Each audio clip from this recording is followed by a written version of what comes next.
hicieron que movieran al hombre a escribir lo que escribieron un día. ¿Cuánto estamos entendiendo? Así, por ejemplo, si entra un espíritu de robo en una persona, ¿qué es lo que produce? Que la persona ¿qué? Robe. Bueno, pues es lo mismo, pero del otro lado. ¿Ok?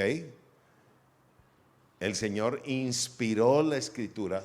Quiere decir que hubo hombres que buscando al Señor en una manera correcta, un día recibieron los espíritus de Dios en su vida. ¿Ok? Y de esa manera, movidos por los espíritus de Dios, escribieron la Escritura. ¿Cuánto estamos entendiendo? De esa manera fue como fue escrita. Ahora, no era un hombre simple y común, sino que había una inspiración de parte de Dios. ¿Ok? Y luego dice, y que es útil para enseñar, para redarguir, para corregir y para instruir en justicia. Eso quiere decir que la Escritura, una vez inspirada, persigue 4 objetivos. ¿Cuántos? 4 objetivos. Lo primero, enseñarnos. Lo segundo, redarguir. Lo tercero es corregir. Y finalmente, instruir en justicia. No veo el pizarrón. ¿Ok? Entonces persigue 4 objetivos. Y estos 4 objetivos todavía persiguen un objetivo final que está en el verso 17. Fíjese bien, el verso 17 dice, a fin de que el hombre de Dios sea, ¿qué dice? Perfecto. ¿Ok? Y perfecto quiere decir maduro, completo. Por eso luego está la palabra enteramente. Entera quiere decir que ya va a estar entero, que ya va a estar completo. ¿Ok? Que no va a estar partido, por decirlo así. Completo en su mente, ¿sí? Preparado para toda, ¿qué? Buena obra. Eso quiere decir estar o ser perfecto. ¿Cuántos estamos entendiendo? El que ya tiene todos los ingredientes en su vida para hacer la buena obra. ¿Ok? Una obra que Dios nos ha mandado a hacer sobre la tierra. Para eso es la Escritura. Ahora, esta noche, fíjese bien, yo quiero hablarle más que todo del verso 16, de sus partes y sobre todo inclinarnos a la última de ellas. ¿Ok?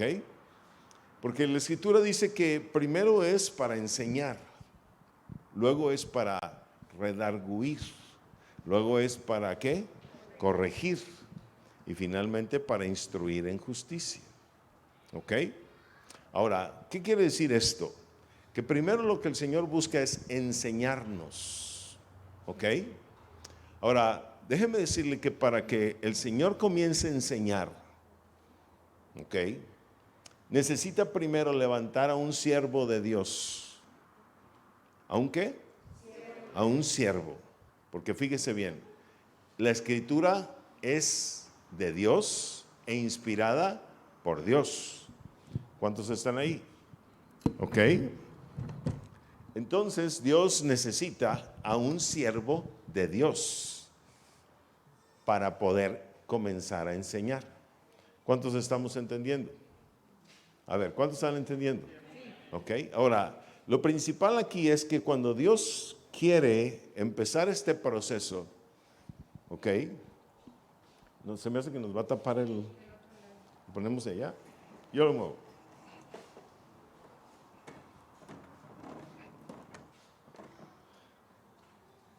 Cuando Dios quiere empezar este proceso, que Él va a levantar a un siervo. ¿Va a levantar a un qué? Un siervo. Ahora, fíjese bien, ¿quién es el siervo de Dios? Vayamos a lo que dice Gálatas capítulo 1, verso 10. Gálatas capítulo 1, verso 10 y también, no solo Gálatas 1, 10, sino 6, 6 de Efesios. Dice Pablo, pues busco ahora el favor de los hombres o el de Dios, o trato de agradar a los hombres, pues si todavía agradara a los hombres, ¿qué dice? No sería siervo de Cristo. Entonces, fíjense bien, el Señor para empezar su proceso, ¿ok? el proceso de utilidad de la Escritura para con el hombre, el cual empieza con el enseñar, necesita primero levantar a un, ¿qué? Siervo. Y el siervo, escúcheme, es aquel que solamente busca agradar a Dios. ¿Busca agradar a quién? A Dios, efectivamente. Ahora, el asunto aquí es que no hay muchas personas que solamente busquen agradar a Dios.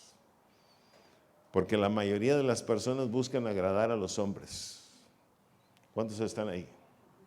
Y Dios, que conoce los corazones, entonces Él sí sabe quién le quiere agradar. Y a quien Él le quiere agradar, entonces le comienza a enseñar. ¿Ok? Para levantarlo como un siervo. Y lo comienza a preparar y a desarrollar. Es decir, le da una utilidad. ¿Le da una qué? Sí, porque puede ser un corazón primero de siervo que quiere agradar a Dios, pero con un corazón que quiere agradar a Dios no es suficiente. Se necesita una preparación. ¿Se necesita una qué? O una formación. Vayamos a lo que dice, por ejemplo, la Escritura en Filemón capítulo 1, versos 10 y 11. Filemón 1, 10 y 11. Y veamos lo que dice. Te ruego por mi hijo Onésimo, a quien engendré en mis prisiones, dice Pablo. ¿Ok? Engendré quiere decir que él se convirtió en el padre de Onésimo. ¿Ok? Y que en todo caso le transmitió los genes, porque dice engendré. ¿Ok? En mis prisiones. Luego, verso 11, dice, el cual en otro tiempo te fue ¿qué? Pero luego vea esto, pero ahora a ti y a mí nos es ¿qué? Útil. Entonces Dios levanta primero a uno que tenga corazón de siervo, fíjese bien, y lo hace ¿qué?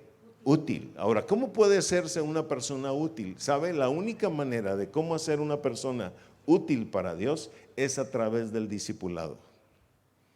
¿A través de qué? Del discipulado. Por eso Jesús vino y tomó a hombres, ¿verdad? Los cuales los escogió, fíjense bien, y siendo pescadores de hombres, los convirtió en hombres útiles para la obra de Dios, formándolos, preparándolos. ¿Cuántos nos estamos entendiendo? ¿Ok? Y ya que es útil, lo inspira también. Inspira a ese siervo, es decir, lo llena de sus espíritus, lo hace habitación y morada de sus espíritus, para que también cuando comparta, cuando enseñe precisamente con la inspiración de Dios. ¿Cuántos estamos entendiendo? Y este es un proceso, mis amados, que no muchas veces se está siguiendo, y no muchos lo están entendiendo. Hay muchos que están enseñando, sí, pero sin la inspiración de Dios y sin la utilidad tampoco. Es decir, nunca habiendo pasado por un proceso de formación de discipulado. ¿Ok? Y eso es lo que hace la diferencia y eso es lo que el Señor está buscando en este tiempo. Que usted y yo, fíjese bien, comprendamos esto, porque ha llegado el tiempo de comenzar realmente a enseñar con la verdad al pueblo de Dios, porque dice Habacuc 2:14, la tierra va a ser llena del conocimiento de la gloria de Jehová, como las aguas cubren el mar. ¿Ok? Y cuando la Escritura está diciendo eso, significa que efectivamente el pueblo de Dios, la tierra, ¿ok?, va a ser llena de un conocimiento. ¿Va a ser llena de un qué? Conocimiento. Entonces, ¿cómo puede ser que alguien sin conocimiento llene de conocimiento a alguien que no tiene el conocimiento? Le hago esa pregunta. ¿Puede ser? Por supuesto que no, mi amado. Por eso se necesita preparar a un siervo, hacerlo útil, ¿ok? Y se es útil cuando ya tiene la formación y la preparación, y luego Dios lo inspira para que enseñe a otros. ¿Estamos ahí? De esta manera, con el conocimiento de Dios, alguien puede llevar ese conocimiento al pueblo de Dios. Porque dice la Escritura, y usted debe conocer este versículo, Oseas 4:6, Dice, mi pueblo fue destruido porque le faltó ¿qué? Entonces, ¿y por qué es destruido el pueblo de Dios? Porque los que debemos buscar el conocimiento no lo estamos buscando. Y el Señor lo que quiere es que busquemos ese conocimiento para poder llevarle conocimiento al pueblo y que el pueblo no sea ¿qué? Destruido. ¿No sea qué? Destruido. Bien, bien. ¿Ok? Ahora, observe que la Escritura dice que el pueblo de Dios fue destruido. ¿Fue qué? Ahora, le recuerdo una cosa, vayamos a Juan 10:10. Vean lo que el enemigo busca en nuestras vidas. Juan 10:10, ¿qué dice la Escritura que el enemigo busca? Dice, el ladrón no viene sino para hurtar y matar y ¿qué? ¿Cuál es el fin último del ladrón? ¿Cuál es el fin último de Dios? Hacernos perfectos. Recuerde eso. Es decir, mientras Dios está buscando llevarnos a perfección, lo cual quiere decir madurarnos o hacernos completos, el enemigo busca ¿qué? Destruirnos. Por eso dice, mi pueblo fue destruido porque le faltó ¿qué? Conocimiento. Entonces, ¿qué es lo que va a evitar el que seamos destruidos? El conocimiento. Pero se necesitan hombres de Dios que se preparen en el conocimiento para que en todo caso le enseñen ese conocimiento al pueblo y el pueblo no sea destruido por falta de conocimiento. ¿Estamos ahí? Así Dios empieza, fíjese bien, su labor de enseñanza o esa cuadratura que usted y yo encontramos en 2 Timoteo 3:16. Vamos de nuevo a ella, por favor. 2 Timoteo 3:16. ¿Ok? Y después de enseñar, para lo cual va a utilizar estos hombres útiles e inspirados, es decir, formados y preparados en la palabra y movidos por los espíritus de Dios, ¿ok? Entonces el Señor lo que va a hacer enseguida es ¿qué cosa? Redarguir, es decir, va a entregar la enseñanza y va a comenzar a redarguir al pueblo. ¿Va a comenzar a qué? Ahora, ojalá que alcance a leer desde allá. Redarguir quiere decir convencer. ¿Qué quiere decir? Convencer. Eso quiere decir. Es decir, el Señor viene con su enseñanza y quiere convencernos. Pero aquí hay un asunto, fíjese bien. El asunto es el siguiente, que cuando Él quiere convencernos con su enseñanza, nosotros estamos llenos de pensamientos, de pretextos, de excusas, de justificaciones. ¿Ok? Y para poder convencernos, el Señor, fíjese bien, va a tener que hacer esto.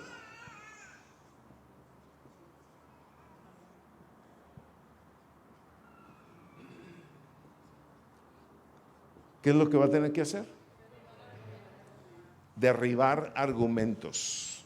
Eso va a tener que hacer. Derribar argumentos. Porque Él quiere convencernos, pero el hombre está lleno de argumentos. Es decir, justificaciones, pretextos, etcétera, etcétera. Viene la enseñanza y el hombre dice, ay Señor, pero fíjate, pues es que yo no puedo hacer eso porque pues me está pasando esto. O no tengo tiempo. O pues no puedo asistir. O pues miles de cuestiones que comenzamos a sacar cuando el Señor quiere llevarnos a obedecer su palabra. ¿Cuántos están ahí? ¿Ok? Después de derribar argumentos, el Señor, que lo que quiere es redarguirnos, fíjese bien, va a, ¿qué dice allá? Corregirnos. ¿Ok? Eso es lo que quiere hacer, corregirnos. Y corregirnos quiere decir que va a comenzar a buscar, fíjese bien, reprendernos para poder corregirnos. ¿Cuántos estamos entendiendo? Si alguien viene a la sabiduría de Dios, ¿por qué es? ¿Porque la tiene o porque no la tiene? ¿Y qué cree que es lo que va a hacer la sabiduría de Dios con nosotros? Inmediatamente, una de sus etapas, además de luego derribar nuestros argumentos o justificaciones, ¿ok? es comenzar a corregirnos. ¿Comenzar a qué? Efectivamente, ¿ok? Y el Señor necesita un corazón que desee la corrección. ¿Que qué? Que la entienda, que la valore, ¿ok? Porque si no somos corregidos, ¿cómo vamos a ser perfeccionados? Si el objetivo final es la perfección. Entonces necesitamos ser corregidos. Van a tener que tumbar nuestros argumentos y van a tener que corregirnos, ¿ok? Por eso es que en la Escritura, por ejemplo en el Proverbio capítulo 1, verso 23, la Escritura dice esto. Proverbio 1, 23, ¿qué dice? Volveos ¿a qué? A mi reprensión. ¿Volveos a mi qué? Reprensión. Y observen lo que pasa después de que alguien vuelve a la reprensión. Dice, he aquí yo derramaré mi espíritu sobre vosotros y os haré saber ¿qué? Mis palabras.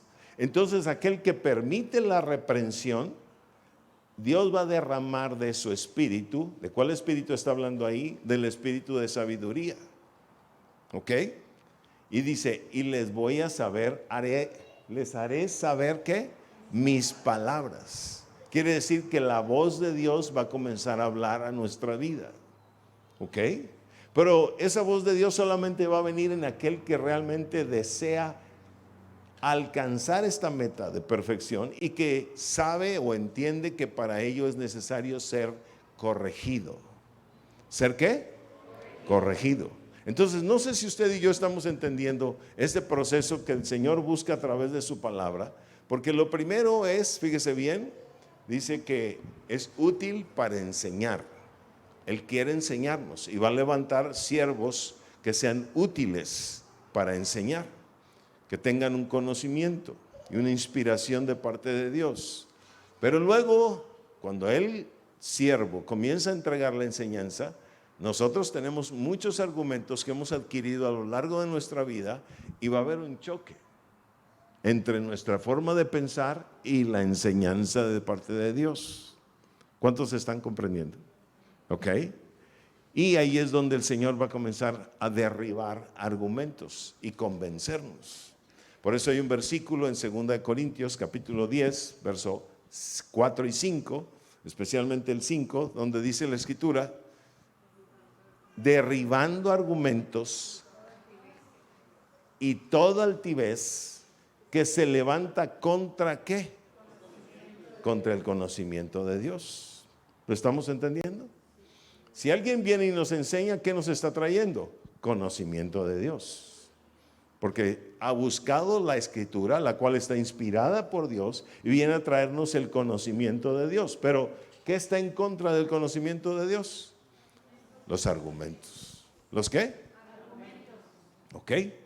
Ahora, una vez derribados los argumentos, viene la corrección.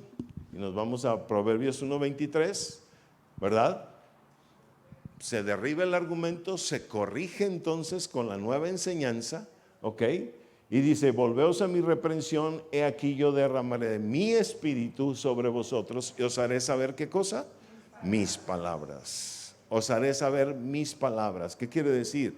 Vamos a tener la capacidad de escuchar su voz. ¿Estamos comprendiendo?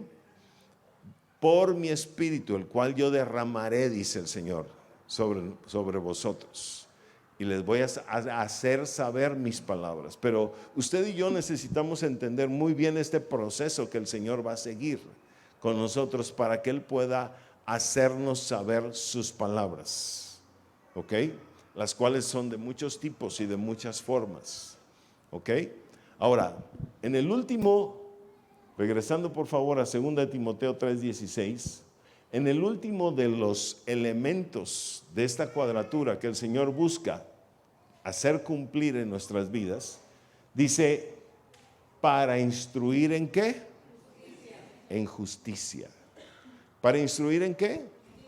En justicia.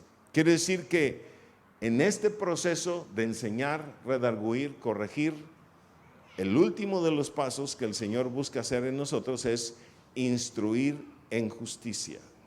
¿Ok? Déjeme hablarle un poquito acerca de eso esta noche, ¿ok? De instruir en justicia. ¿Por qué? Porque esto es sumamente importante, ¿ok? Vean lo que dice, y para recordar, por favor, Jeremías 9:24. Dice Jeremías 9:24 de esta manera: mas alabes en esto el que se hubiere de alabar, en entenderme y qué, y conocerme. Luego dice que yo soy Jehová, que hago misericordia, juicio, ¿y qué más? Y justicia en la tierra, porque estas cosas quiero, dice Jehová. ¿Qué es lo que quiere el Señor que hagamos? Misericordia, juicio y justicia. ¿Estamos comprendiendo? Ahora, acá en lo que vimos ahorita en 2 de Timoteo 16, se nos está diciendo que Él quiere instruirnos en justicia. ¿Quiere qué? Instruirnos en justicia. Mis amados, esta noche quiero decirles lo siguiente. ¿Tenemos algo con qué borrar aquí? Sí, ¿verdad?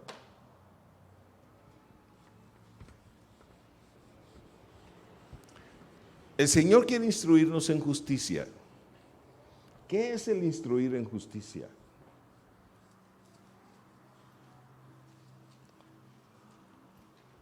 ¿Y por qué es tan importante esto? ¿Ok?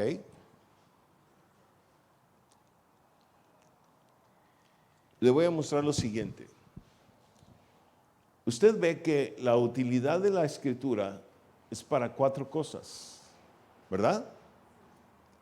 Sabe, hay mucha gente que ni siquiera sabe diferenciar entre el primero, y ya nomás con eso le digo que hay una diferencia, y el último de los elementos de este proceso o de esta cuadratura. ¿Cuál es el primero? ¿Cuál es el último? Fíjese bien, mucha gente piensa que el enseñar y el instruir es la misma cosa. Y no es lo mismo. Por eso son 2 elementos. Inclusive uno está al principio y el otro está al final. ¿Ok? Y usted y yo necesitamos saber de qué se trata. Porque, por ejemplo, usted ha venido siendo enseñado en la palabra por buen tiempo, probablemente. Algunos tienen aquí años siendo enseñados en la palabra. ¿Cuántos estamos comprendiendo? Pero ¿sabe qué? Está llegando el tiempo en que no solamente seamos enseñados, sino que también seamos instruidos en justicia. Y hay una diferencia, por supuesto, palpable, clara, notable entre las 2 cosas. Primero, déjeme decirle, lo que acabo de mencionar ahorita, los pasos entre enseñanza, redarguir, corregir, eso es precisamente lo que en todo caso procura hacer el que enseña. ¿Ok? Y eso sería la enseñanza. La enseñanza busca realmente en nosotros llevarnos a través de los 1, 2, 3 primeros pasos. ¿Ok? Es decir, viene la palabra por alguien que en todo caso adquirió el conocimiento, va a buscar derribar nuestros argumentos y luego va a buscar corregir nuestras vidas. Al corregir, se supone que usted y yo vamos a ser corregidos y nos vamos a arrepentir de corazón para poder transformar o cambiar nuestra vida. Eso es lo que hace la parte llamada enseñanza. ¿Ok? Y eso es lo que quiere decir la Escritura con la enseñanza.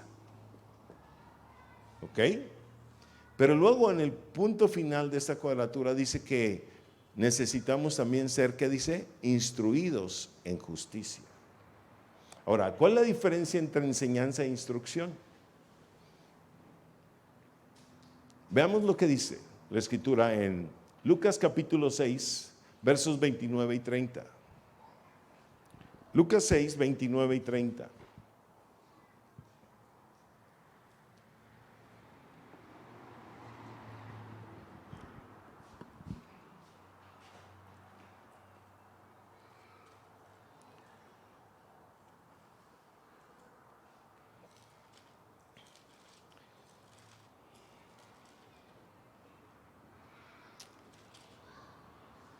Perdón, estoy equivocado, es 39 y 40.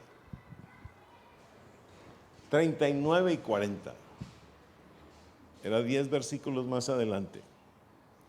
Jesús está diciendo lo siguiente, y les decía una parábola.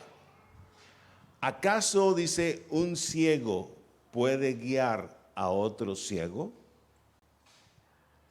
¿Lo puede? No. Entonces, si va a haber quien enseñe, ese hombre o esa mujer no puede estar ciego. Tiene que tener, ¿qué cosa? Vista. ¿Tiene que tener qué? Vista. La vista en la Escritura tiene que ver con el conocimiento. ¿Tiene que ver con qué? Con el conocimiento. Hay dos sentidos espirituales que el Señor quiere desarrollar en nosotros: el oído y el ojo. Y ahorita acabamos de leer en Jeremías 9:24 que Él quiere que le entendamos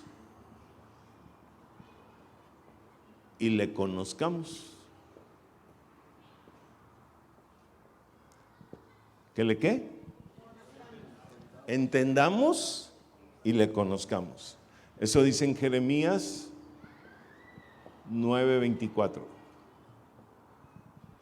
Cada una de estas dos cosas tiene que ver con cada uno de estos dos sentidos espirituales. Es decir, por eso es que la Escritura está diciendo acá, por favor, regresando al verso de 6:39 de Lucas. Y les decía una parábola: ¿acaso puede un ciego guiar a otro ciego? No, tiene que tener vista. ¿Tiene que tener qué? Vista está relacionada con qué, mis amados? Con el ojo. ¿Y eso significa que tiene que tener qué? Para poder guiar a un pueblo hay que tener qué? Conocimiento. Porque si no, el pueblo va a ser ¿qué? Destruido. ¿Ok? Ahora fíjese bien, luego dice, ¿no caerán ambos en el hoyo? Ahora vayamos al verso 40 para poder comenzar a entender qué es la instrucción en justicia. Dice, el discípulo no es superior a su maestro, mas todo el que fuere perfeccionado será, ¿qué dice? Como su maestro. Quiere decir que ese discípulo está ahí para ser perfeccionado. ¿Para hacer qué? Y alcanzar la estatura ¿de quién? De su maestro. ¿Qué cree usted que es la instrucción? La instrucción ya no es enseñanza. La instrucción es agarrar a alguien que ha sido enseñado y llevarlo a poner manos a la obra en todo aquello que ha sido enseñado para que llegue a alcanzar, creciendo, la estatura de su maestro. ¿Cuántos estamos entendiendo? Esa es la instrucción. Y esa es la diferencia entre enseñanza e instrucción. Y por eso es que la enseñanza está al principio y la instrucción está al final. Porque lo que se busca es que ese discípulo que ha sido enseñado, redarguido, corregido, ahora llegue inclusive hasta la estatura de su maestro. ¿Cuánto estamos entendiendo? Esa es la diferencia entre enseñanza e instrucción en la Escritura. A ver, ¿cuántos me están entendiendo? Vean lo que dice la Escritura en Mateo 11:1. Mateo 11:1. Mire, ponga mucha atención en este verso. Está bien sencillo, bien claro. Vamos a leerlo juntos. 1, 2, 3. Cuando Jesús terminó de dar instrucciones a sus 12 discípulos, se fue de allí a enseñar y a predicar en las ciudades de ellos. Le hago una pregunta. ¿A quién instruía Jesús? ¿Y a quién enseñaba Jesús?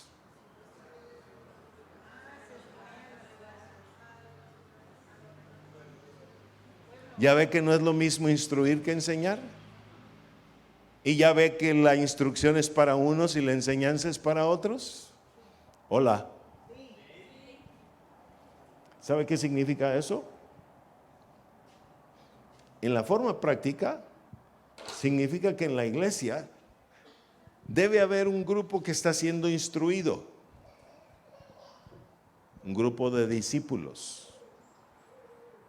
Y no es porque sean mejores ni porque sean más amigos del pastor o cosas así, o de la pastora, sino a quién instruía Jesús y a quién enseñaba Jesús, al resto del pueblo. ¿Cuántos estamos comprendiendo? ¿Ya vio la diferencia? Y sabe, eso es algo que no se está haciendo casi.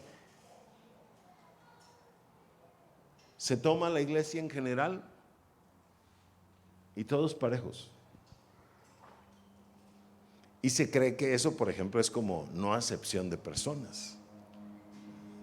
Si eso fuera no acepción de personas, ¿por qué entonces Jesús está instruyendo a sus discípulos y enseñando al resto del pueblo? A ver, ¿Jesús hacía acepción de personas? Entonces eso no es acepción de personas. Es simplemente que hay unos que necesitan ser levantados como discípulos e instruidos en justicia, ¿ok? Mientras el resto del pueblo sigue siendo enseñado hasta el momento en que también va a llegar a ser instruido en justicia. A ver, ¿cuántos me están comprendiendo? Su servidor tiene un grupo de discípulos, ¿ok? Y el grupo de discípulos es una enseñanza especial. Por supuesto, es una enseñanza más profunda, ¿ok? Y déjeme decirle algo, cuando hay un grupo de discípulos que está siendo instruido, esto viene siendo la base o el fundamento de toda una congregación, ¿ok? Que en todo caso se convierten en los brazos derechos y en los brazos izquierdos de los pastores. ¿Cuántos están entendiendo? Y ellos pueden desarrollar mucho trabajo para que en todo caso los demás también sigan creciendo. Porque la idea del Señor es que todos crezcamos. ¿Que todos qué? Crezcamos. Sí. Lo que pasa es que no todos crecemos al mismo tiempo, ni bajo las mismas circunstancias. ¿Cuánto estamos comprendiendo? Usted ha de saber que la señorita Siria está por allá en Los Mochis, ¿verdad? Bueno, desde la primera reunión, yo le dije, Siria, vas a venir a mi grupo de discipulado. ¿Y por qué vas a venir a mi grupo de discipulado? Porque si vas a tomar una posición importante dentro de la congregación, yo necesito que tú seas discipulada y que adquieras la visión que como iglesia el Señor nos está dando. ¿Cuántos están ahí? Y ella está siendo discipulada. ¿Ok? Ahora, observe, la instrucción era para los discípulos, la enseñanza era para el pueblo. El pueblo un día también va a adquirir su carácter de discípulo y también va a ser instruido, porque el proceso de 2 Timoteo 3:16 es el mismo para todos. Primero la enseñanza, luego el redarguir, luego el corregir y luego ¿qué? El ser instruidos en justicia. ¿Cuántos están ahí? Hola. ¿Lo estamos entendiendo? Perfecto. Ahora, ¿qué es la justicia? Salmo 119, 172 nos dice que es la justicia. Guardar todos sus mandamientos. A ver, Salmo 119, 172. Dice, hablará mi lengua tus dichos, porque todos tus mandamientos son ¿qué? Entonces, ¿qué es lo que ha de hablar alguien? Si alguien va a enseñar, ¿de qué tiene que hablar? De la palabra, sí. Pero mire, el versículo nos está diciendo, ¿hablará mi lengua qué? Tus dichos. Porque todos tus mandamientos, ¿qué dice? Son justicia. Quiere decir que cuando el Señor ha dicho algo, está transmitiendo mandamientos para nuestra vida. ¿Qué está transmitiendo? Sí, y eso es lo que los que enseñamos debemos hablar. Porque dice el versículo, hablará mi lengua tus dichos. Porque todos tus mandamientos son justicia. Entonces, ¿qué es lo que debemos de hablar? Los dichos de Dios. Pero los dichos de Dios todos son mandamientos. Mandamientos para nuestra vida, que van a venir a corregir nuestra vida. ¿Cuántos estamos comprendiendo? ¿Qué hablaba Pablo? Váyase a 1 Corintios capítulo 2, a partir del verso 2 y hasta el 5. 1 de Corintios capítulo 2. Vea lo que dice Pablo acerca de lo que él mismo hablaba cuando él enseñaba. Pues me propuse no saber entre vosotros cosa alguna, sino a quién. Jesucristo. ¿Y a este qué? Crucificado. ¿De qué hablaba Pablo? A ver, ¿de qué hablaba Pablo? Solamente de Jesucristo. ¿Ok? Dice, me propuse, ¿qué dice? No saber entre vosotros cosa alguna, sino a Jesucristo. Y a este crucificado. Ahora, vayamos al verso 3, 4 y hasta el 5. 3. Dice, y estuve entre vosotros con debilidad y mucho temor y temblor. 4. Observe esto. Y ni mi palabra, ni mi predicación fue con palabras, ¿qué? Persuasivas de humana sabiduría. Quiere decir que Pablo no utilizaba la sabiduría terrenal, animal y diabólica de la tierra. Utilizaba la sabiduría del cielo para hablar. Y con esa hablaba solamente. ¿Y con esa qué? Sí. ¿Cuántos están ahí? ¿Lo está comprendiendo? Por eso es que ese siervo del que le hablé al principio necesita ser preparado para ser útil al Señor, para hablar solamente en palabras de sabiduría del cielo, no sabiduría humana. ¿Cuántos estamos entendiendo? ¿Y sabe cómo se logra eso? Meditando la palabra. No hay otra manera. Nosotros tenemos como 11 años meditando, más o menos. 11 años meditando la palabra. ¿Ok? Y por supuesto que al principio se empieza con unos cuantos versos, pero mire mi hermano, ¿qué dice 1 Corintios 15, 58? 1 Corintios 15, 58. Así que hermanos míos amados, ¿estad qué? ¿Firmes y qué? Mire, si yo me decido y me determino a meditar la palabra esta semana y soy firme y constante, al cabo del tiempo, ¿qué voy a estar hablando? ¿Humana sabiduría? ¿Cuántos lo comprenden? Por eso es que en la Escritura, cuando Jesús dijo, de su interior correrán ríos de agua viva, ¿a qué cree usted que se refería? A que de aquí iban a salir los versos. Iban a estar sale y sale y sale y sale y sale y sale más y más y más versos. Porque la palabra es agua viva. ¿Es agua qué? ¿Es agua, cierto o no? Pero además dice, él mismo dijo en Juan 6:63 que sus palabras eran espíritu y vida. Entonces sale agua ¿qué? Viva. ¿De dónde sale? Del interior. ¿Pero por qué sale del interior? ¿Sabe por qué? Porque alguien se dedicó a buscar la palabra y a meditarla de manera firme y constante.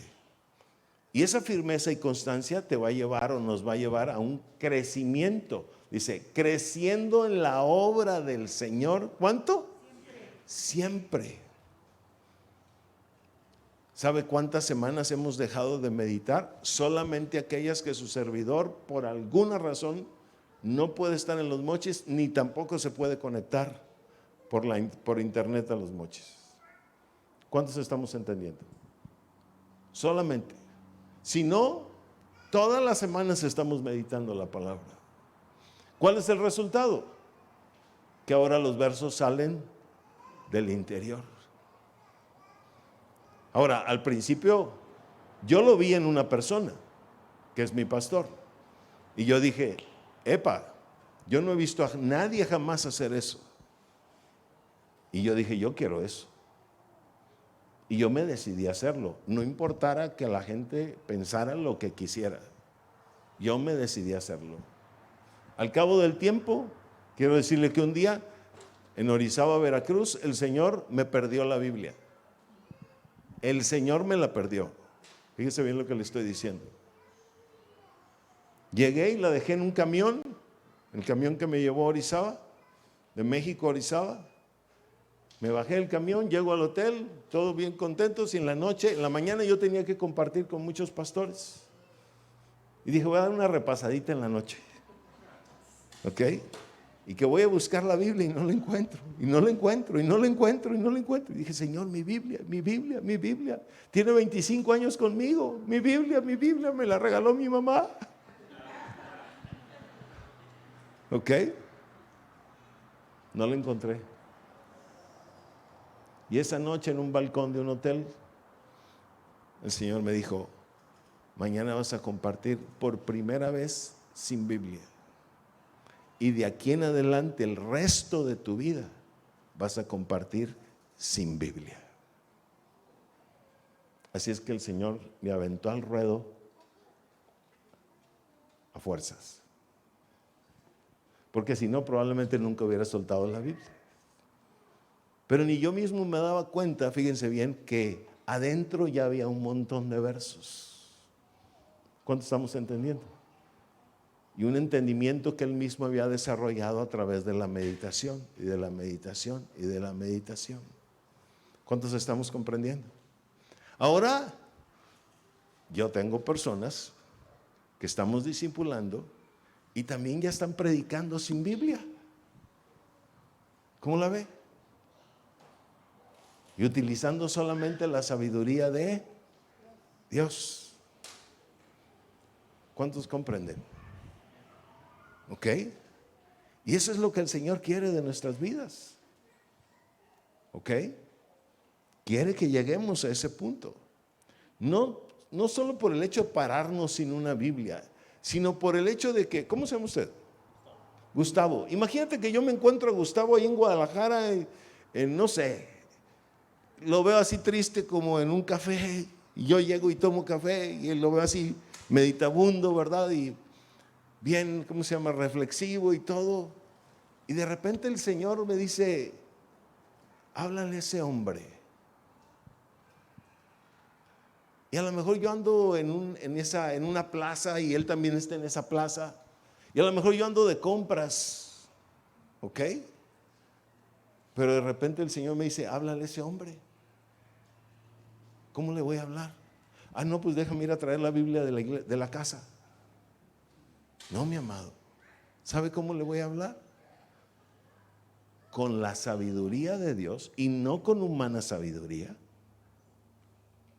Y esta sacada del interior. ¿De dónde? Del interior. ¿Cuántos estamos comprendiendo?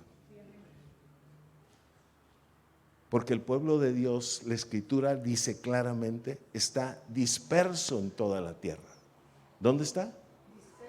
Sí. Y Dios un día quiere que usted y yo vayamos a un lugar específico donde vamos a encontrar a una persona. Y toda la visita a ese lugar va a ser por una persona que la anda buscando, pero la anda buscando a través de mí. ¿A través de quién? Sí. Y cuando la encuentre, lo que él va a querer es que le hable con sabiduría de Dios, no con sabiduría humana. La sabiduría humana no transforma vidas. ¿Cuántos estamos entendiendo? La sabiduría de Dios sí, porque la palabra tiene poder. ¿Tiene qué? Poder. Uno de mis discípulos hace unos días me dijo, pastor, ore por mí. Estoy haciendo un proyecto para invertir en comprar una casa en Florida porque quiero rentarla para el, ¿cómo se llama? El Airbnb. Y quiero invertir en una casa para rentarla en Airbnb. Yo le dije, ok, voy a orar. A los días me vuelve a hablar y me dice, pastor, siento que tales días son los que debo de ir a Florida para ir a buscar esa casa. Ya hice unos contactos, etcétera, etcétera, me van a mostrar casas, etcétera. Pero quiero decirle algo, me dijo. Y como él ya aprendió estas cosas, me dijo, siento que más que todo, esta visita es para ir a encontrar a alguien. Sí voy a ir por buscar la casa, pero más bien ese es el pretexto, porque a lo que voy, y lo siento en mi corazón, es encontrar a alguien. ¿Qué cree que le pasó? La persona que buscó para realtor, se llama en Estados Unidos como vendedor de bienes y raíces, era una mujer. Lo llevó a visitar 5 casas. Después de la 5ª casa, él le dijo, si quiere vamos a comer para comentar acerca de las casas. Fueron a comer y cuando fueron a comer, ella le comenzó a abrir el corazón. Y le comenzó a decir, porque él le dijo, es que yo soy pastor, pero quiero invertir en una casa. Y entonces ella comenzó a abrir el corazón y abrir el corazón. ¿Y qué cree que pasó? Sucedió exactamente como él lo había sentido. O sea, la casa era el pretexto de parte de Dios para ir a encontrar a una mujer escogida. ¿Cuántos están ahí? ¿Sabe? Él le comenzó a enseñar. Y a la primera semana de haberle enseñado a ella, nunca había tocado la Biblia. Ya la estaba transcribiendo. Todos los días, transcribiendo.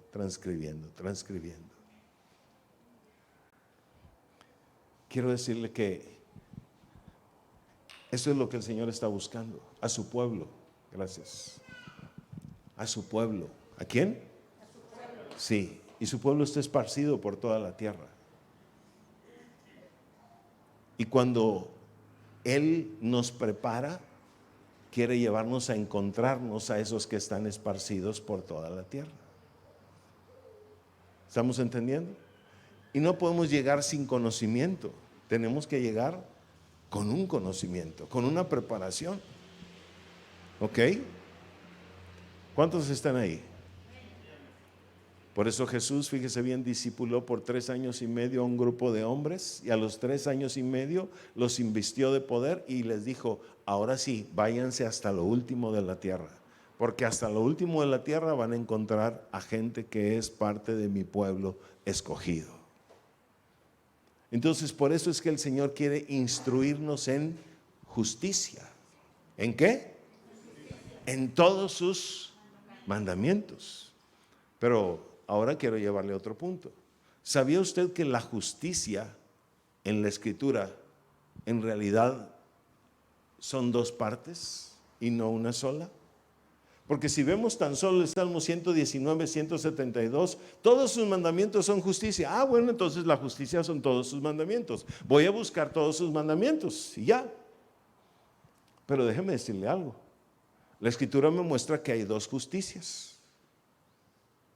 Vea lo que dice Romanos 8:4 primero y después, mi amada hermana, Romanos 3:21. Primero, vea esto. ¿Con cuántos cuento con su atención? Para que la justicia de la ley, ¿qué dice? Se cumpliese en nosotros, que no andamos conforme a la carne, sino conforme al Espíritu. ¿Ya vio eso? Aquí se está mencionando una justicia. ¿Cómo se llama esa justicia? La justicia de la ley. ¿Cómo se llama? Justicia de la ley. Esa es una justicia. Ahora, observe qué es lo que se tiene que hacer con esa justicia. Dice, se debe cumplir en nosotros. ¿Se debe qué? Bueno, cuando la Escritura está hablando de la justicia de la ley, ¿están todos aquí? Está hablando de la ley de Moisés. ¿Está hablando de qué? Sí, de toda esa enseñanza que está en la ley de Moisés. Y la justicia de la ley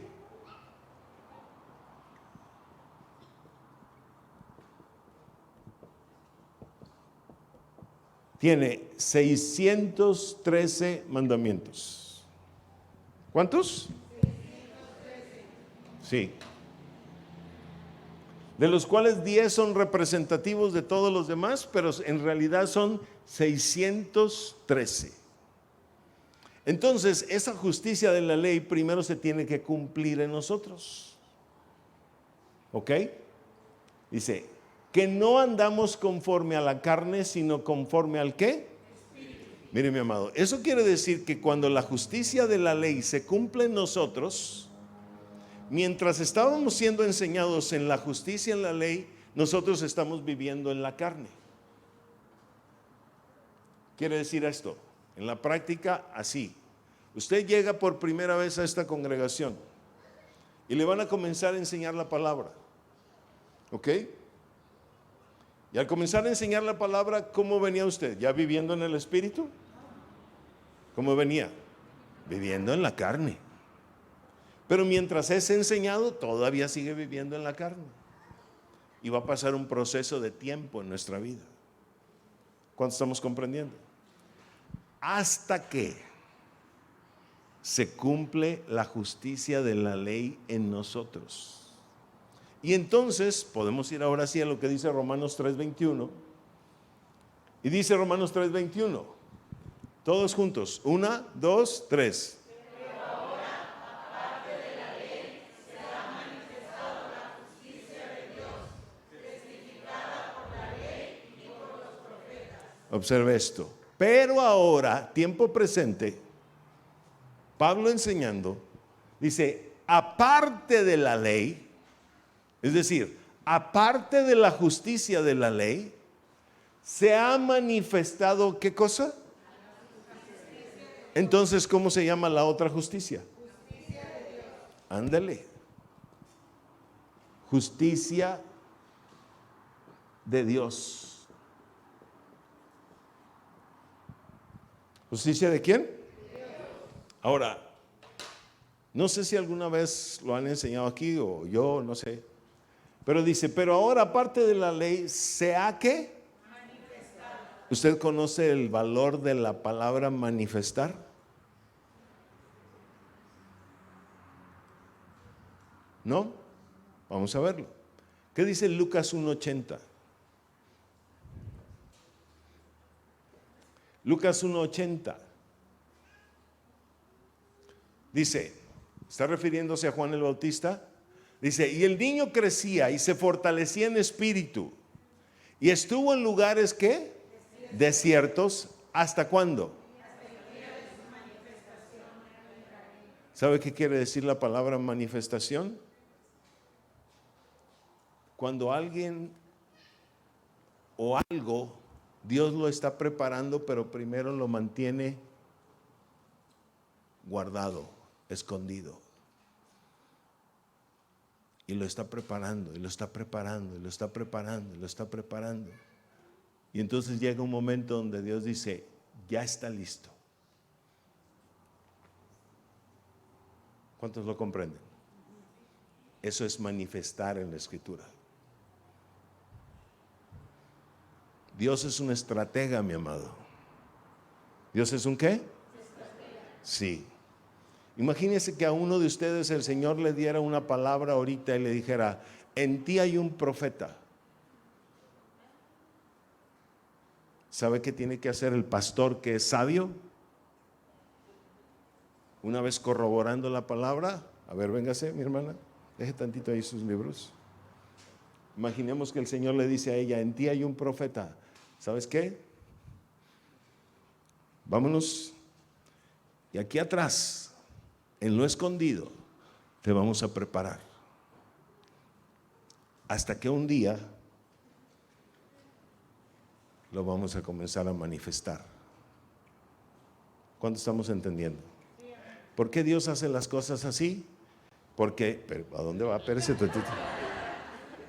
Porque si en el momento mismo en que se le dice la palabra, esto se hace público, ¿sabe qué va a pasar con ella? El diablo se le va a echar encima y no va a permitir su formación. ¿Cuántos estamos entendiendo? Entonces el pastor sabio dice, ok, yo ya sé, ¿cómo se llama usted? Lulu.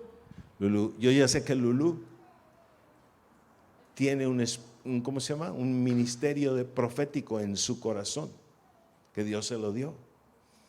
Entonces lo que hace el pastor es quedarse callado y la comienza a discipular, y a discipular, y a discipular, y a discipular, hasta el momento en que en ella misma se van a comenzar a manifestar muchas cosas por la misma palabra. ¿Cuánto estamos entendiendo? Hay diferentes tipos de profetas, entonces el Señor va a comenzar a manifestar qué tipo de profeta está en Lulú. Y de ahí se sigue preparando hasta que un día el Señor le comienza a dar de aquello para lo cual Él mismo le puso en el corazón. Y eso ya va a ser útil al pueblo de Dios. ¿Cuánto estamos entendiendo? ¿Lo estamos entendiendo? Lulú puede sentarse. Muchas gracias. A ver, ¿cuántos están entendiendo? ¿Cómo fue formado Pablo? Vea esto. Segunda de Timoteo capítulo 1, verso 9 y 10. Dice el verso 9, Pablo hablando de sí mismo. ¿De quién está hablando? De sí mismo.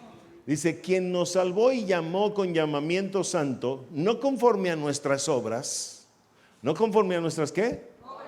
Escuche, mi amado, el llamamiento que Dios nos dio, suponiendo otra vez o retomando el caso de Lulú, que Dios le haya dado ese llamamiento, no se hizo conforme a nuestras obras. Es decir, no es cuestión de que si el pastor aquí en la iglesia me pone a hacer algo y yo de repente, porque soy cuatazo del pastor, ¿ok?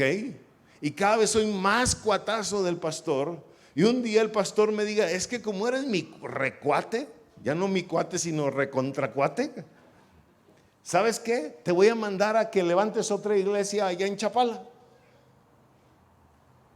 No, el llamamiento santo que Pablo está hablando dice que no se hizo conforme a nuestras ¿qué? No tiene nada que ver con las obras que hacemos dentro de la congregación. Tiene que ver con un llamamiento que el Señor puso en el corazón y que Él lo revela. ¿Cuánto estamos entendiendo? Porque no se trata de agradar a hombres, se trata de agradar al Señor. Luego dice Pablo, sino según el propósito suyo de Él y la gracia que nos fue dada en Cristo Jesús antes de los tiempos de los siglos. Entonces, ¿cuándo ocurrió ese llamamiento? Antes de los tiempos de los siglos, para que vea que no tiene nada que ver con lo que hacemos aquí en la congregación. Que pueda coincidir es otra cosa. Pero el llamamiento ocurrió ¿cuándo? Antes de los tiempos de los siglos. Luego, por favor, vámonos al verso 10. Dice, pero que ahora ha sido ¿qué? Manifestada. Ahí está la palabra manifestar. ¿Ya lo vio? Sí. Pero que ahora ha sido manifestada por la aparición de nuestro Salvador Jesucristo, el cual quitó la muerte y sacó a luz la vida y la inmortalidad por el Evangelio. Y vea lo que dice el verso 11. Dice Pablo, del cual yo fui constituido ¿qué?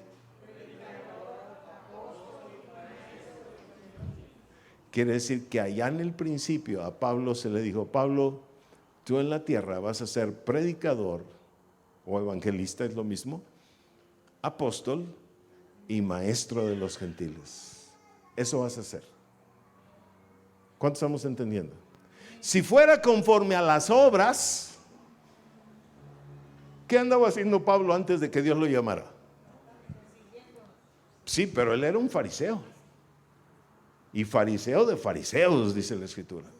¿Sí o no? Si fuera conforme a las obras, entonces su ministerio hubiera sido el fariseo. Pero Dios lo agarra un día, ¿verdad? Y le dice, no, Señor, ese no es su llamamiento. Usted anda de plano, tirado para el monte, decimos en muchos. ¿Ok? No tiene nada que ver con lo que yo lo llamé. Pum, lo tumba, ¿verdad? Se le aparece el Señor Jesucristo y le dice, yo te llamé para esto y para esto. ¿Cuántos estamos comprendiendo? Para que vea que no es conforme a las obras que hagamos aquí. ¿Cuántos estamos entendiendo? Entonces, ahí vemos el valor de la palabra manifestar. Regresemos a Romanos 3:21. Y Romanos 3:21, Pablo dice, hablando de la justicia de Dios, pero ahora aparte de la ley se ha manifestado ¿qué cosa? La justicia de Dios, testificada por la ley y por los. Mire, hace un momento yo le dije que primero había una justicia de la ley. Esta está en la ley de Moisés. Pero ahora, ¿cómo se llama la segunda justicia? Entonces, ¿quién es el que le enseña? ¿Y qué es Dios? Toda la deidad, todos los espíritus de Dios. ¿Cuántos lo están comprendiendo? Por eso es que el que enseña tiene que ser inspirado por Dios. Habitación de los espíritus de Dios. No sé si me está comprendiendo. ¿Ok? Porque esta es justicia de Dios, no justicia de la ley. O sea, no es justicia de lo que está escrito, sino una justicia que enseña a ¿quién? Dios. Y Dios es la deidad. Y la deidad es todos los espíritus creados por Dios y que están del lado de Dios. ¿Cuántos estamos comprendiendo? Eso es la deidad. ¿Por qué cree que Pablo en Efesios 1:17 dice esto? Vamos a leer desde el 16. Efesios 1:16 y 17. Dice, no ceso de dar gracias por vosotros, haciendo memoria de vosotros en mis oraciones. ¿Qué está haciendo Pablo? Orando por nosotros. ¿Ok? ¿Qué está haciendo Pablo? Desde hace 2000 años. Y luego 17, para que el Dios, ¿para que el quién? Ahí está involucrando a toda la. Yes. De nuestro Señor Jesucristo, el Padre de gloria, que también está incluido en la deidad, os dé ¿qué cosa?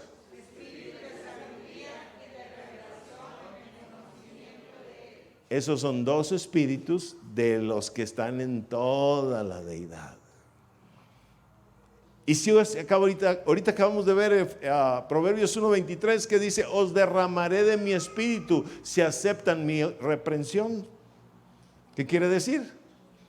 Va a venir la sabiduría y va a comenzar a enseñarnos. Y va a comenzar a enseñarnos. Y va a comenzar a enseñarnos. ¿Cuántos estamos entendiendo? Y luego va a venir la revelación para hacernos saber sus palabras. Pero ahí están dos espíritus de la deidad, ¿ok? Que son parte en todo caso de esa justicia ¿de qué? De Dios. Entonces la justicia no es solamente un término general para decir todos los mandamientos son justicia. Sí, es correcto. Pero el asunto está en que la justicia en la Escritura se conforma de dos partes. Justicia de la ley y justicia de Dios. ¿Cuántos estamos entendiendo? ¿Ok? Y entonces eso es lo que el Señor quiere, que usted y yo seamos instruidos en ambas justicias. Quien es instruido en ambas justicias, a ese en la Escritura se le llama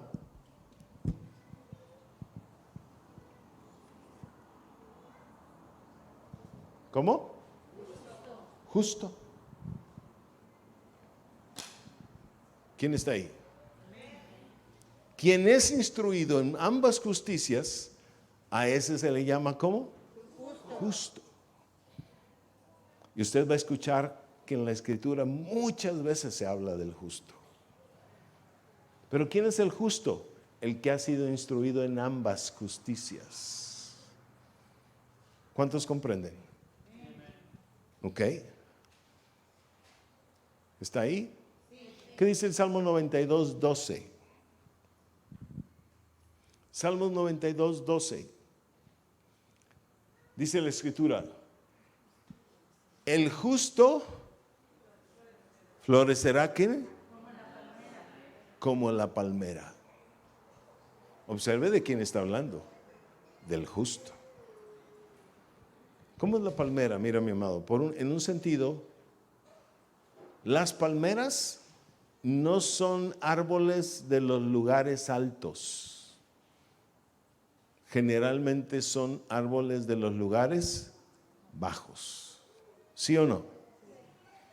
Y vienen los vientos en los lugares bajos, generalmente son los litorales, los lugares que están cerca del mar. ¿Y cómo vienen los vientos? ¿Y qué pasa con la palmera? Miren, nomás se hace así, casi a veces llega hasta el piso, y se hace así, casi llega hasta el piso, y se vuelve a hacer hasta el otro lado. Pero ¿sabe qué? No las tumban los vientos. Si usted ha ido a los Mochis, en Mochis hay unas palmeras que miden como 50 metros de alto, no sé cuánto, altísimas, y están delgadititas, delgadititas. Y usted dice, ¿cómo se sostienen? Con tantos vientos, tantos años, y ahí están, altísimas. Ya no hay instrumentos en Mochis que le puedan quitar las hojas de arriba, de tan altas que están. ¿Ok? El justo crecerá, como dice. Digo, florecerá como la palmera, pero luego dice, crecerá como ¿qué? Como cedro, ¿en dónde? En el Líbano.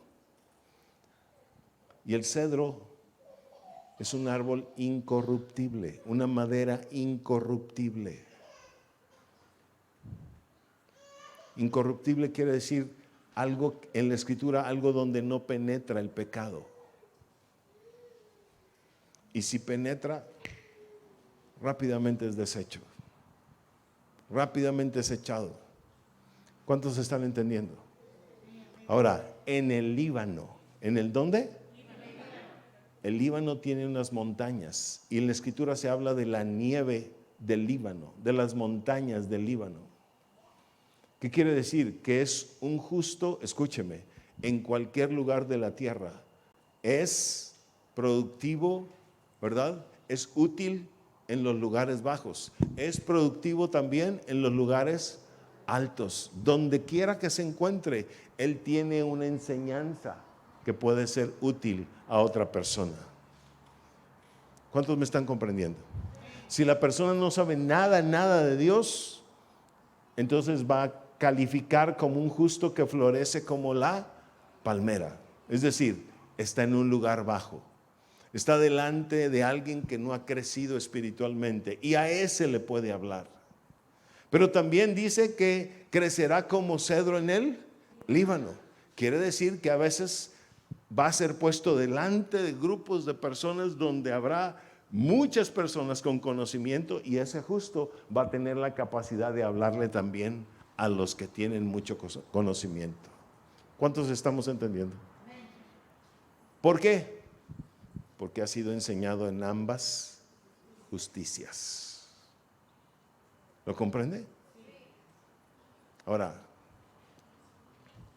el Señor quiere levantar justos. Y déjeme decirle algo. Quiere levantar justos en este lugar.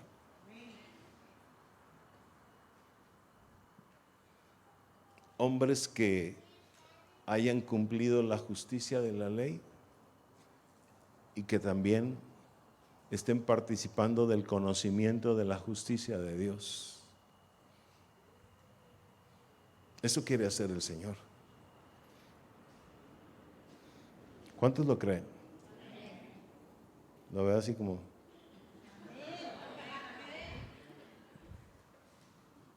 Él quiere hacer eso.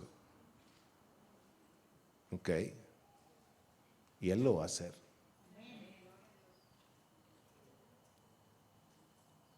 Yo oro y espero porque algunos o muchos entiendan aquí. Porque Él lo va a hacer. ¿Ok? ¿Qué impide que se levante un justo? ¿Qué impide que alguien sea instruido en justicia? Hablemos también tantito de esto. ¿Qué impide? Porque Él quiere levantar justos, personas instruidas en la justicia. ¿Ok? Pero es bueno saber qué impide que eso suceda. No nomás es bueno saber y decir, Dios quiere hacer esto. Pero recuerde que todo lo que Dios quiere hacer, también el enemigo lo quiere impedir. ¿Sí o no? Sí. Entonces es bueno también saber la otra parte, para estar advertidos, para estar avisados y para luchar contra eso. ¿Cuántos están ahí? Mire, un instruido en justicia quiere decir instruido en todos sus mandamientos, los de la ley y los de la justicia de Dios. ¿Ok? Ahora, por favor, váyase a Proverbios 19:24 y luego Proverbios 21:25. Proverbios 19:24 y Proverbios 21:25. ¿Todavía tengo toda su atención? Sí. Vea esto. El perezoso mete su mano en el plato y ni aun a su boca, ¿qué? La llevará.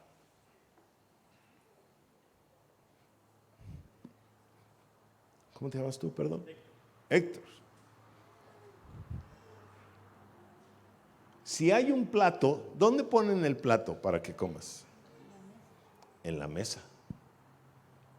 Ahora, ¿cuántos saben que la mesa en la Escritura es sinónimo del discipulado?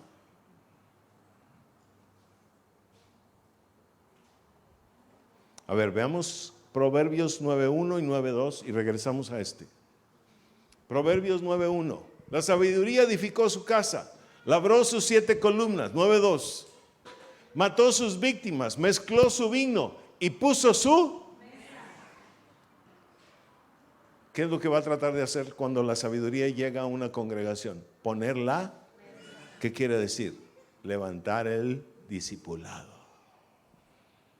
¿Levantar qué? Ok, eso es lo que quiere decir. Ahora, regresando al verso. Oiga, mi hermana, me la voy a llevar para mochis a usted.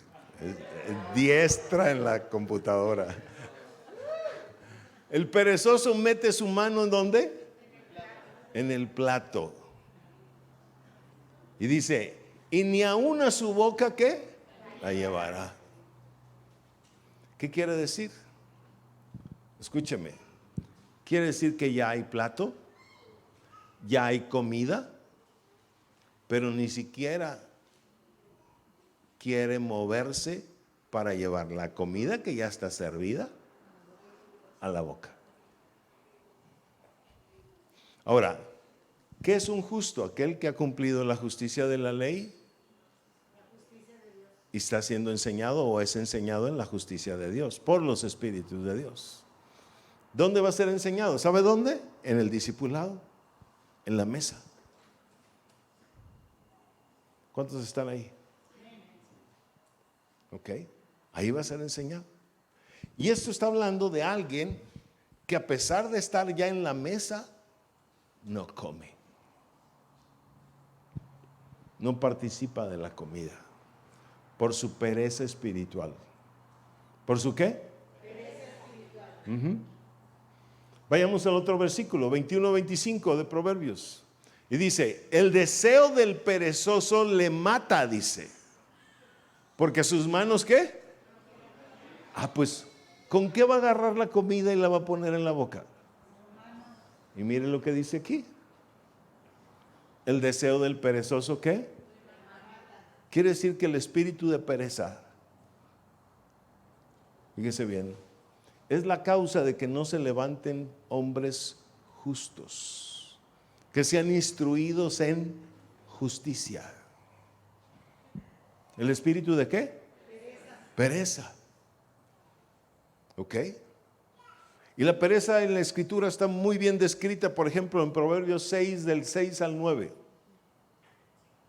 Proverbios 6, del 6 al 9. Dice la Escritura: ve a la hormiga, oh perezoso, mira sus caminos. ¿Y qué? Y sé sabio. ¿Qué quiere decir? Que todo aquel que ve a la hormiga y trabaja como la hormiga, hace a un lado la pereza, ¿y en qué se va a convertir? En un hombre ¿qué? Sabio. Y quien tiene la justicia de la ley y la justicia de Dios, que es un justo, es un hombre sabio. ¿Es un hombre qué? Sabio. Luego todavía el versículo 7, 8 y 9 dicen así: la cual no teniendo capitán, ni gobernador, ni señor. Ahí verá usted si la hormiga es perezosa o no. No tiene quien le mande y de todas maneras trabaja.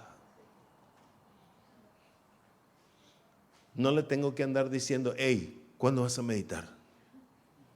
Hey, ¿cuándo vas a transcribir? Hey, ya se te olvidó hacer esto. Es una persona que por sí mismo lo está buscando, lo está buscando, lo está buscando, lo está buscando, lo está buscando, y nunca deja de buscarlo. ¿Cuántos estamos comprendiendo? Pase lo que pase, mi amado, sea de día, sea de noche. Es decir, esté en tiempo de prueba, esté en tiempo de bonanza, siempre lo anda buscando. ¿Está usted ahí? ¿Lo está comprendiendo? Siempre está trabajando. Yo quiero decirle una cosa.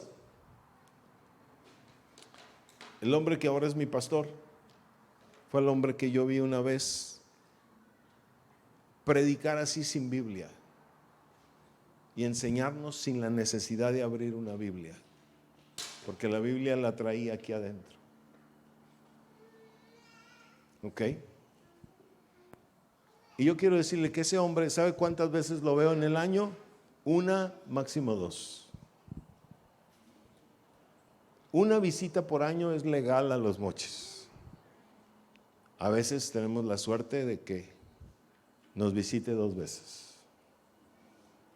Y de repente a veces viajo con él una vez al año. Y es así como nos vemos 1 o 2 veces al año. El resto del tiempo, a mí nadie me anda diciendo medita la palabra. ¿Cuántos me están escuchando? Y lo que le estoy hablando, no le estoy hablando del tiempo presente, le estoy hablando desde hace 10, 11 años para acá. ¿Está usted ahí? Nadie me tiene que decir. Yo un día decidí ser como una hormiga. ¿Como una qué? Hormiga. Y la hormiga, dice la Escritura, vayamos al siguiente verso, 8. Prepara en el verano su comida y recoge en el tiempo de la siega su ¿qué? Trabajan en el verano. En nuestra casa en verano hace calor, Los Mochis. Los que acaban de ir se dieron cuenta, ¿verdad? Casi ni hace. ¿Ok? Y déjeme decirle algo. Trabajan en el verano, en el invierno se esconden, pero trabajaron tanto en el verano y guardaron tanta comida que quién sabe dónde la tienen, pero a ellas no les falta comida. ¿Cuántos están ahí? Nunca les falta comida. ¿Por qué? Porque en realidad están trabajando y sin que nadie les ordene. ¿Ok? Vamos al verso 9. Perezoso, dice la Escritura, ¿hasta cuándo has de dormir? ¿Hasta cuándo te levantarás de tu sueño? ¿Sabe qué está necesitando el Señor? Hombres justos, mujeres justas, despiertos, espiritualmente hablando. Eso es lo que está necesitando. Y los está comenzando a levantar, ¿eh?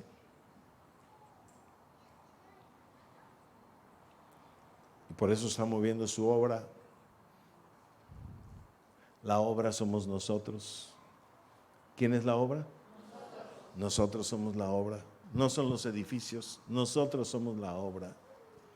Estos edificios no van a ir al cielo. Los que vamos a ir somos nosotros. Nosotros somos la obra que Él quiere hacer.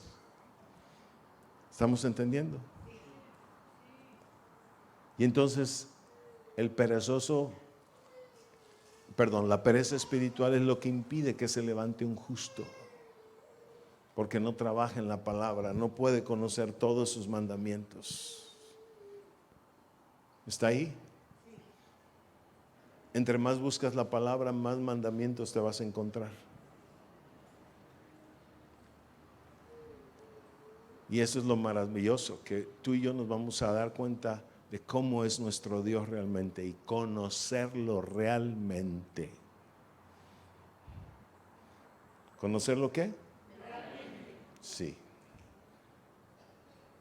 Conocerlo realmente. ¿Ok? Ahora, por último quiero mostrarle algo. Hemos hablado de cómo el Señor, fíjese bien, todo esto ha sido para llevarnos hoy a entender que Dios quiere levantar hombres y mujeres justos. Justo es el que conoce ambas justicias y está buscando practicar todos sus mandamientos. ¿Ok? Ese es un justo. Ahora, hemos hablado también de qué es lo que impide que se levante un justo. Con todo y ello, déjeme decirle que a pesar de que podemos entender hoy que la pereza espiritual impide que se levante un justo, hay algo que está detrás de la pereza espiritual, en el fondo, escondido, y que es la razón por la que no se levanta un justo. ¿Está ahí? Le voy a mostrar esto. Proverbios 26, 16. Proverbios 26, 16. ¿Qué dice la Escritura?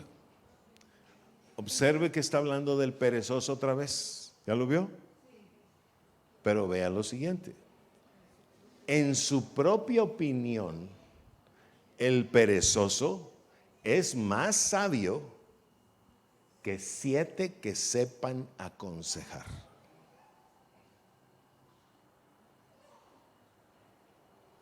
Quiere decir que el perezoso, sí, por la pereza, no trabaja en la palabra. ¿Ok? El espíritu de pereza espiritual no lo deja trabajar en la palabra. Pero además de eso, dice que detrás de esa pereza espiritual hay otra cosa. ¿Qué es lo que hay? Dice, en su propia opinión, el perezoso es más sabio que 7 que sepan ¿qué? Aconsejar. Hay algo que en la Escritura se llama sabiduría en la propia opinión. ¿Cómo se llama? Voy a borrar esto. Sabiduría en la propia opinión.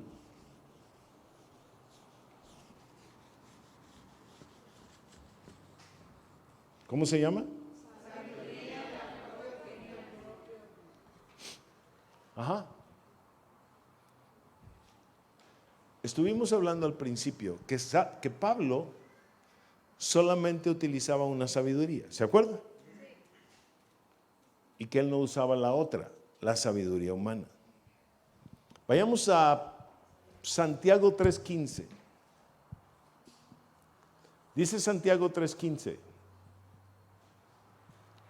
Porque esta sabiduría no es la que desciende de lo alto, sino terrenal, animal y diabólica. Ese verso nos está mostrando que hay 2 sabidurías nada más.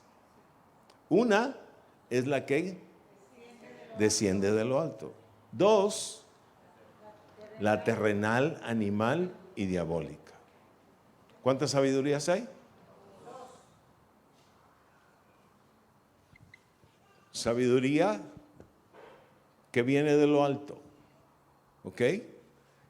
Y sabiduría terrenal, animal y diabólica.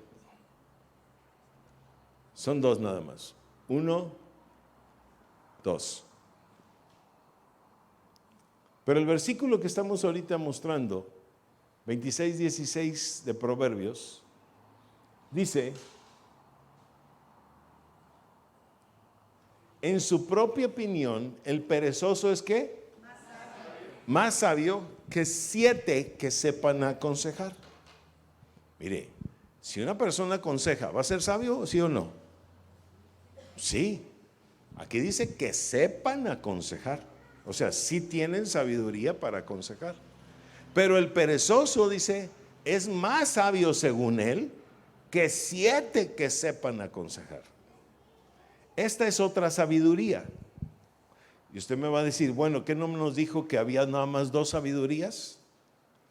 Sí, solamente hay 2 sabidurías. Pero de la segunda se desprende esta otra, que se llama, ¿cómo? Yo le llamo así. En nuestra iglesia le hemos puesto así. Las iniciales de cada una de las palabras. Sabiduría en su propia opinión. Sespo, porque está muy largo hasta el otro. ¿Cuántos están ahí? ¿Sabía usted que la sabiduría en la propia opinión es más difícil de vencer que la sabiduría humana misma?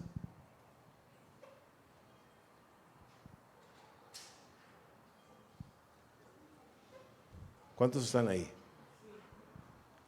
Mire, esta es una hijita de esta. ¿Cómo se forma esta? Le voy a decir cómo se forma. Héctor, ¿cuántos años tienes? Di la verdad. 58. Ya mero me alcanzas. ¿Ok?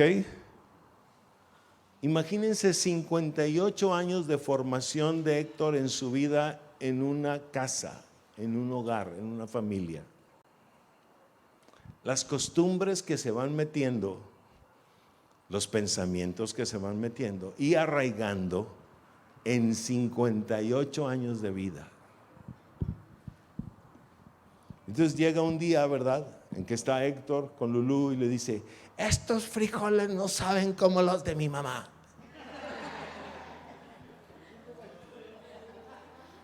Si pisé el callo, ni modo. Y mire, yo le puedo traer un chef y el chef va a probar los de Lulú y los de su mamá y va a decir que los de Lulú son mejores que los de su mamá, pero él, por su costumbre, por su sespo, va a seguir diciendo toda su vida: estos frijoles no saben como los de mi mamá. ¿Cuántos estamos entendiendo? Esa es la sabiduría en la propia opinión. Se arraiga en nosotros de tal manera y con tal fuerza que crea estructuras mentales muy difíciles de tumbar. ¿Cuántos están ahí? Mire, mi amado, yo tengo entre mis discípulos, hay personas que tienen doctorados en universidades y dan clases de doctorado y son mis discípulos. Entre ellos hay ingenieros doctores, ¿sí me explico? Y un día, conforme fue pasando la formación del discípulo, llegamos a este tema, la sabiduría en la propia opinión. Y cuando llegamos a este tema, pero surgió algo que pudimos entender, muy interesante. Un ingeniero, tan solo por ser ingeniero, le enseñan que 2 más 2 más 2 son 6. Y si le aumentas otros 2 son 8. Y si le aumentas otros 2 son 10. La mentalidad del ingeniero es una mentalidad sistemática, organizadora, ¿ok?, planificadora. Esa es la mentalidad de un ingeniero. Lógica completamente. Salirse de la lógica para ellos no se puede, de plano. ¿Cuántos estamos entendiendo? Esa es la mentalidad del ingeniero. Un día aprendimos que Dios hace operaciones extrañas. ¿Que Dios hace qué? Operaciones extrañas. A ver, 28:21 de Isaías. 28:21 de Isaías. Mire, lea desde aquí, desde el punto y coma, para ahorrarnos tiempo. Para hacer su qué. Ahora, ¿quién es la obra? Nosotros. Luego dice, para hacer su obra, su extraña obra, y para hacer su operación, su extraña operación. Un día Dios me dijo, ¿sabe qué? A mí no me midan con su lógica, porque yo no soy lógico, me dijo. Yo le enseño eso a los ingenieros doctorados y les tumba todo su sistema de vida y su sistema de pensamiento. ¿Cuántos estamos comprendiendo? A ver, ¿cuántos estamos comprendiendo?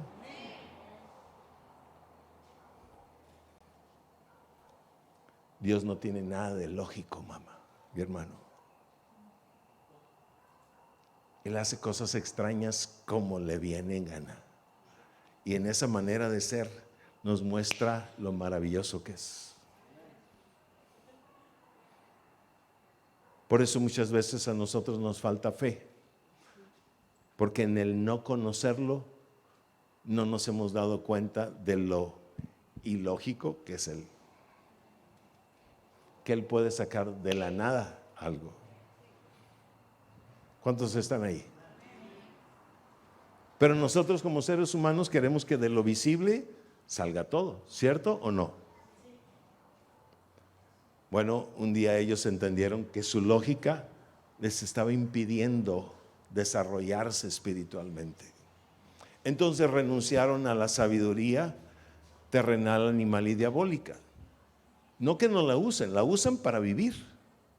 De ello viven, de ello ganan dinero. ¿Ok? De ellos se mantienen, de ellos se soportan. Pero ya no es el primer lugar de su vida. ¿Estamos comprendiendo? Ni gobiernan ni dirigen su vida con esta sabiduría, sino con esta. ¿Estamos comprendiendo? Ahora, el asunto es que después de haberse dado cuenta de eso, un día el Señor nos comienza a enseñar acerca de la sabiduría en la propia opinión. ¿Ok? Y ellos mismos se dan cuenta cómo fue más fácil derribar la lógica de pensamiento que tiene un ingeniero que la sabiduría en la propia opinión que han tenido por muchos años de su vida. Por ejemplo, uno de ellos se dio cuenta cómo era muy rígido y muy duro en su forma de tratar a sus hijos y a los demás. Y déjenme decirle, está trabajando en eso, y está trabajando en eso, y está trabajando en eso. Y hace poco estábamos comiendo juntos y yo quise saber un asunto que yo desconozco, pero yo quería saber, nada más hice una pregunta. Y estoy hablando de un amigo muy cercano. Y entonces yo le pregunté, ¿me puedes explicar eso? Porque yo no lo conozco. Y él me contestó bien duro, bien rígido. Fuerte me contestó. Y yo me quedé callado. Y no le dije absolutamente nada. Lo tremendo fue que su esposa sí me comenzó a explicar el tema. Y me lo explicó con lujo de detalle. Y yo dije, ¿por qué él no me lo pudo explicar a su pastor y ella sí, con lujo de detalle? Yo dije, no ha vencido la rigidez, no ha vencido la dureza. ¿Cuánto estamos entendiendo? Pasaron unos días y él me entregó cuentas. Y en las cuentas me comienza a hablar del problema que está teniendo con la rigidez y la dureza que adquirió en su casa, no en la universidad, sino en su casa, que probablemente vino como una iniquidad de sus ancestros, pero está en su vida y está tratando contra ello. ¿Cuántos están ahí? Ahora viene y me entrega cuentas, hablamos del asunto y entonces yo le saco. Tienes un problema ahí. El domingo comimos juntos. Yo hice tal pregunta y tú, en lugar de explicármela, me contestaste, pues ahí véalo en el Netflix. Así me contestó. Y tu esposa me explicó todo con lujo de detalle. ¿Qué quiere decir? Tienes un problema con esa rigidez y dureza. Es parte de la sabiduría en la propia opinión que todavía no has vencido. ¿Cuál es más difícil de vencer? ¿Cuál fue más difícil de vencer? ¿La que adquirió en la universidad o la que adquirió en la casa? ¿Por qué cree que el perezoso, en su propia opinión, es más sabio que 7 que sepan aconsejar? Pero sobre todo le estoy llevando a este punto, que detrás de la pereza espiritual hay un enemigo más poderoso todavía, escondido, que no se ve. Aquí está la pereza enfrente, pero acá está el otro. ¿Cuántos lo están comprendiendo? Se llama sabiduría en la propia opinión. Y eso es lo que impide que se levante un justo. Porque en su mente hay cosas tan arraigadas, pero tan arraigadas fuertemente, que le cuesta muchísimo trabajo vencer. ¿Está comprendiendo? Usted diría, y a lo mejor yo también como pastor, oye, ponte a meditar, ven, vamos a meditar juntos. Y hasta nos ponemos a meditar y lo meditamos un buen rato y buscamos la palabra y encontramos cosas y nos edificamos uno al otro. Pero luego le digo, el miércoles ahí nos vemos otra vez. Y para el miércoles ya no aparece. Y se gozó mucho la primera vez, pero para el miércoles ya no apareció. ¿Sabe qué es? La pereza espiritual, efectivamente. Te va a decir, es que no tuve tiempo, es que salí muy tarde del trabajo, es que tuve atascón en la carretera. ¿Ok? ¿Cuántos están entendiendo? Pero detrás de ese atascón en la carretera hay algo que le está diciendo, tú no necesitas eso, tú eres muy sabio, tú esto, tú lo otro. ¿Sí me explicó? Utiliza la pereza como un pretexto, pues. ¿Cuántos están comprendiendo? 28:11 de Proverbios, por favor.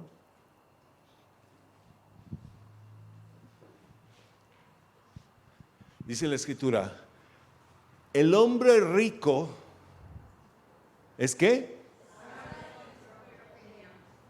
Sabio en su qué? Esa es la sabiduría en la propia opinión, la cespo. ¿Qué tal si le vamos dejando como cespo aquí y nos convertimos en enemigos todos de la cespo? ¿Sí? El hombre rico, dice, es sabio en su propia opinión, mas el pobre entendido lo que. ¿Sabe qué yo estaba haciendo con mi discípulo? Escudriñándolo. Dije, ya sé por qué me contestó así. Yo sé qué hay detrás de eso. Y no era necesario pelear ni decirle nada en ese momento. Pero fíjese cómo Dios puso las cosas para que días después él mismo llegara y haz de cuenta, de pechito cayó. ¿Sí me explico? Y le dijera, me contestaste así. El problema no es conmigo, el problema es que adentro tienes algo que todavía se llama sabiduría en la propia opinión. Y mi labor como pastor es llevarte a ser perfecto. ¿Cuántos lo están comprendiendo? Esa es mi labor como pastor. Por lo tanto, en este momento te exhorto y te corrijo.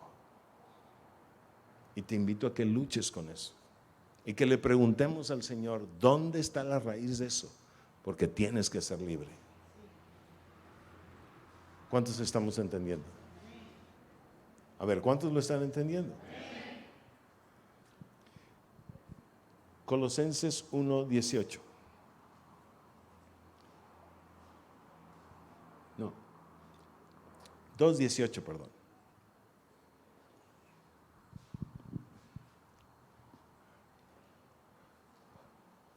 No, estoy mal. Creo que va a ser el 2:8. Déjenme corroborarlo.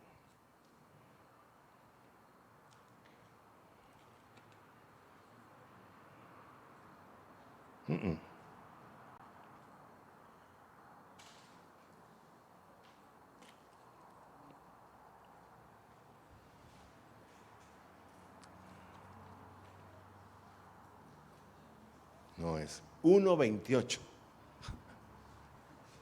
1:28. Ahí está. Dice Pablo, a quien anunciamos, amonestando a todo hombre. ¿A cuántos? Enseñando a todo hombre en toda sabiduría, a fin de ¿qué?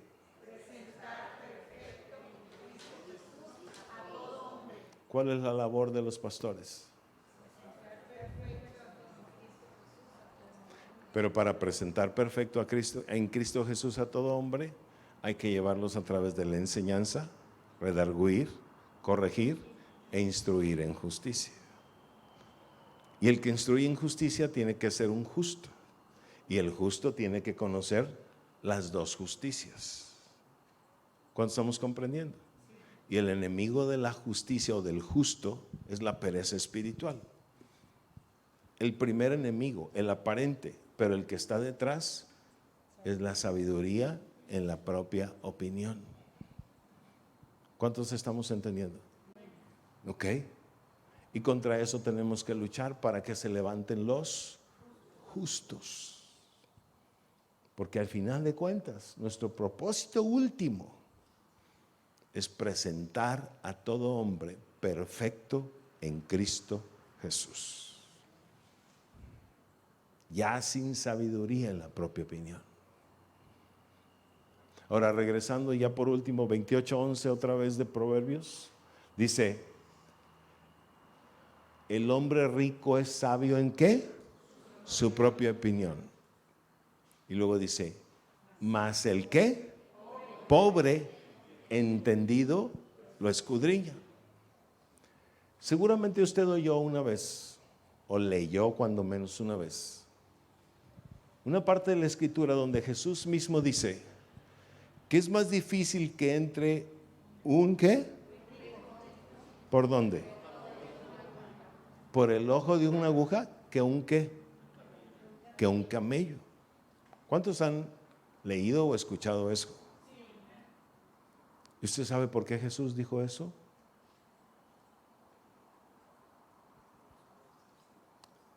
No se refería al rico que tiene dinero. Se refería al rico que es sabio en su propia opinión. A ese rico se refería. Dice, es más difícil que entre un rico, un sabio en su propia opinión, en el ojo de una aguja, que un ¿qué? Camello. ¿Por qué lo comparó con el camello? ¿Sabe por qué? Un día estuvimos en Israel.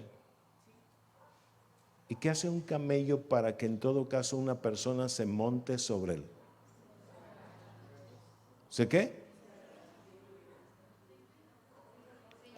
se inclina o se agacha.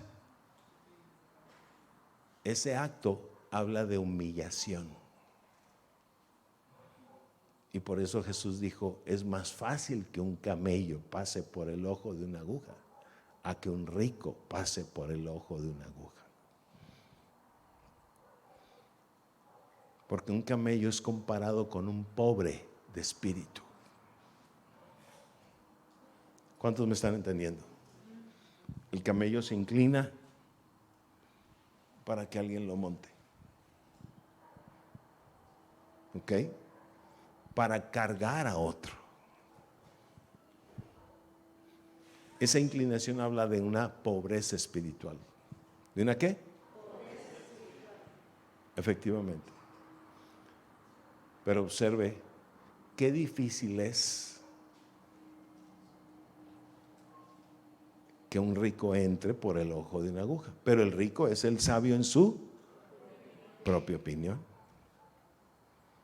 Entonces quiero decirle para terminar que tenemos un fuerte, duro rival, oponente, en la sabiduría, en la propia opinión, que impide, y que es la raíz de lo que impide que se levanten los justos. ¿Los qué? Los justos. ¿Cuántos estamos entendiendo? ¿Cuántos le dan un aplauso a nuestro Rey?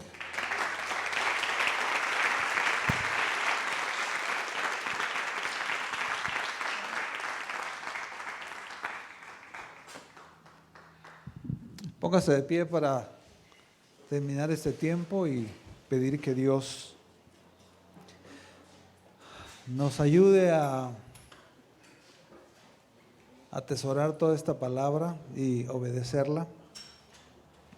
¿Por qué no habla con Dios ahí donde está?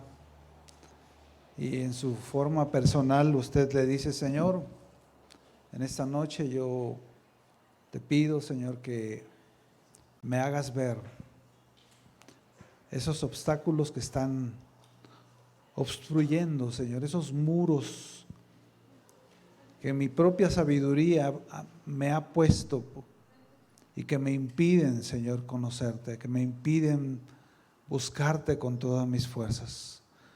En esta noche, en el nombre de Jesús, Señor, nosotros reconocemos que hemos sido faltos de entendimiento, faltos de sabiduría, y pedimos que nos muestres claramente, Señor, todas esas cosas que hemos fabricado a nuestra mente, en nuestros hábitos, en nuestras costumbres, que se identifican como sabiduría en nuestra propia opinión. Ayúdanos, Señor. Verdaderamente queremos levantarnos en este tiempo, Señor, como hombres y mujeres justos, como hombres y mujeres que te aman, que oyen tu voz y te siguen. Gracias, Señor, en esta noche por tu palabra. Lleva a tu iglesia en paz, bajo tu bendición y tu protección, y bendícenos con tu sabiduría, en el nombre de Jesús. Amén. Dios le bendiga. Saludo al que está a un lado. Le damos un aplauso al Señor por la vida de nuestro hermano Joás, y pues gracias por la palabra de esta noche. Dios le bendiga. Y nos ayudan a llevar sillitas para allá, por favor. Le agradecemos.